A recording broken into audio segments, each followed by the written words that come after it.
Kayo po ba mga bossing ko ay isa sa mga nagnanais na masigit na maka-attract ng swerte, lalo-lalo na tungkol sa usapin ng pera?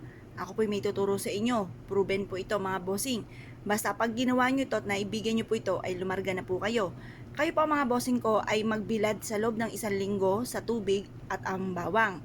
Ito po ay bukod po sa swerte rin po yan na humihigop yung tubig ng mga negatibong enerhiya, ang bawang naman ay nag-a-attract ng swerte lalo na sa pera. Ngayon po, bukod po dyan, mainam na subukan nyo po itong gawin mga bossing. Proven po itong aking tuturo sa inyo.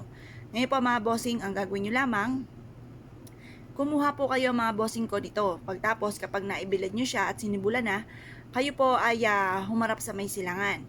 Hugasan nyo muna yung tubig mga bossing. Hugasan nyo muna at gamitin nyo ulit pampaswerte.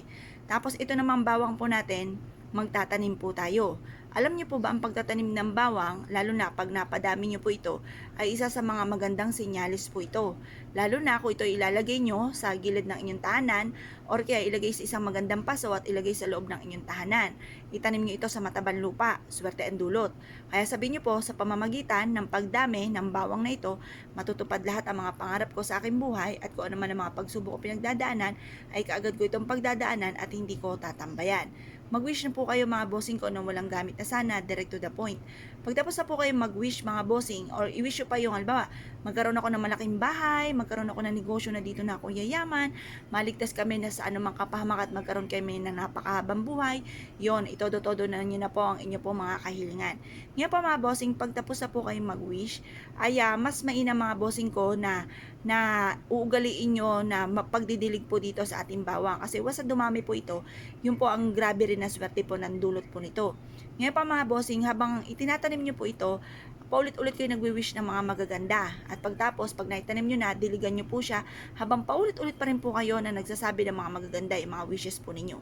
Pagkatapos, ibilad nyo siya sa sinag ng araw hanggang alas 8 lang ng umaga.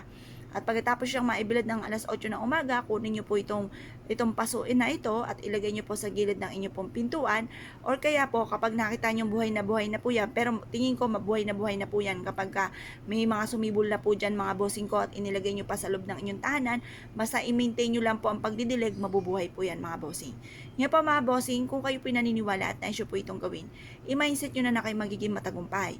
I-mindset nyo na nasimula na ito ng tagumpay ko at kailanman na hindi na ako mamumblema tungkol sa usapin ng pera. Basta i-mindset nyo na simula na ito ng tagumpay mga bossing. Alisin nyo na yung mga isipin nyo na kayo'y malas, alisin nyo na yung isipin ninyo na kayo ay pinanganak na ganito, wala nang swerte, at lagi na lang kayo walang pera. Yung mga ganun salitain, huwag nyo pong ibubukas sa bibig. Lagi nyo po sasabihin, marami akong pera, maraming darating sa akin pera. Minsan nga ako nga po mga bossing, kahit wala pa, sinasabi ko na kagad kasi nag-a-attract ng swerte. Kumbaga, nagkakatotoo naman po siya mga bossing, kaya subukan nyo rin po yun. At para magkatotoo rin po yan mga bossing. Ngayon pa mga bossing, kung kayo pinaniwala at nais po itong gawin, ay siya mga bossing, good luck po sa inyo po lahat.